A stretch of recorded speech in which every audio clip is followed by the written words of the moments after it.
العلم هو النور الهادي.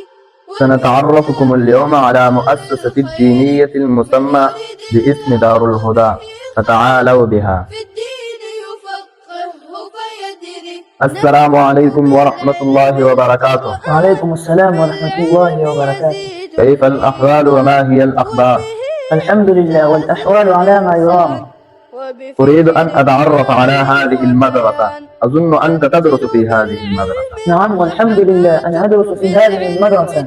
تعال يحبك الله. وبه ترتفع الدرجات وتضاعف فيه الحسنات. العلماء يخشون الله إذ عرفوا آيات.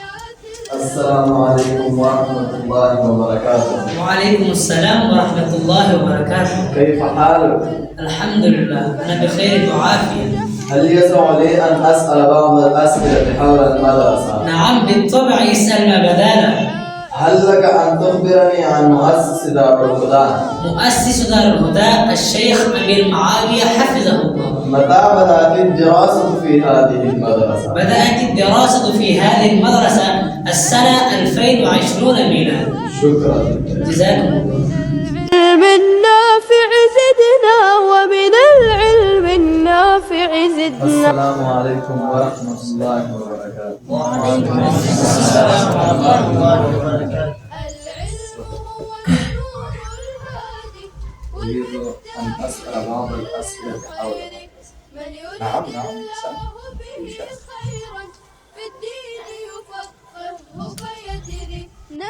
السلام عليكم ورحمة الله وبركاته. وعليكم السلام ورحمة الله وبركاته.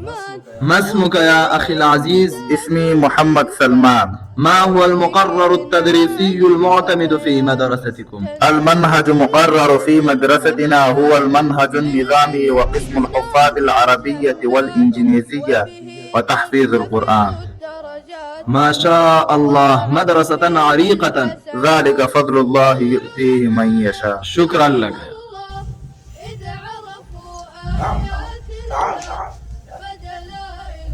السلام عليكم ورحمة الله وبركاته. وعليكم السلام ورحمة الله وبركاته. كيف حالك؟ أنا بخير. هل تتقدم مدرستكم دورات السنوية؟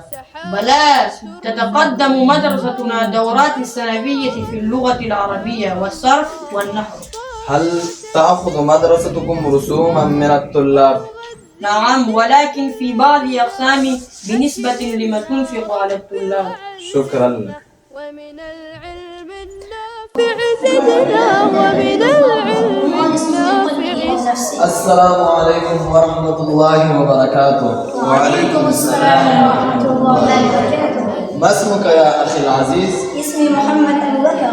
كيف حالك؟ الحمد لله، أنا بخير وعافية. ما هي ميزة مدرستكم؟ ميزة مدرستنا أنها توفر لجميع الطلاب بيئة الذكر والتزكية. هل تتلقى مدرستكم معونات حكومية؟ لا والله، بل تعتمد مدرستي على جميع تبرعات من أهل الخير. وأخيرا أسأل منك أن تخبرني ما هي أهم من أهم أهدافها نحن نخرج أشخاصا صالحا مستقيما عقيدة وفكرية وقدرات الذاتية التي تمكن المسؤولية في خدمة الدين ومجتمع الوطن. ما شاء الله، أنا سررت كثيرا بلقائكم. جزاك الله. مشاهدينا الكرام، لقد تعلمتم من الطلاب المدرسة دار الهدى عن أهداف وغايات هذه المؤسسة الدينية. والسلام.